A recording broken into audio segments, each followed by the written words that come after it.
हनुमतः श्री महालक्ष्म्याष्टकम्।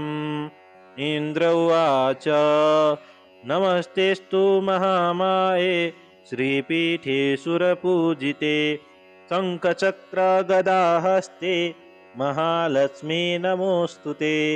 नमस्ते गरुडारूढे कोलासुरभयङ्करी सर्वपापहरे देवी महालक्ष्मी नमोऽस्तुते।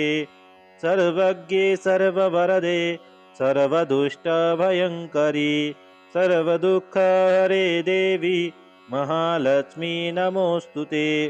सिद्धिबुद्धिप्रदे देवी भुक्तिमुक्तिप्रदायिनी मन्त्रपूते सदा देवी महालक्ष्मी नमोऽस्तुते।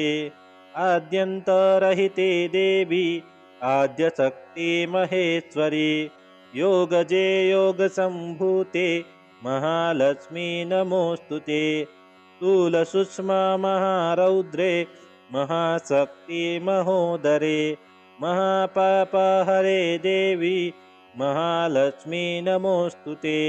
पद्मासनस्थिते देवी परब्रह्मस्वरूपिणी परमेशी जगन्मातर् महालक्ष्मी नमोऽस्तुते।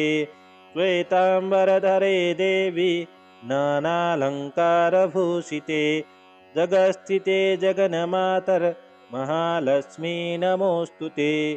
महालक्ष्म्याष्टकं स्तोत्रं यः पठेत् भक्तिमान् नरः सर्वसिद्धिमवाप्नोति राज्यं प्राप्नोति सर्वदा। एककाले पठे नित्यं महापापविनाशनं द्विकालं यः पठे नित्यं धनधान्यसमन्वितः त्रिकालं यः पठे नित्यं महाशत्रुविनाशनं महालक्ष्मीर्भवे नित्यं प्रसन्ना वरदा शुभा। इति इन्द्रकृतं महालक्ष्म्याष्टकं सम्पूर्णम्।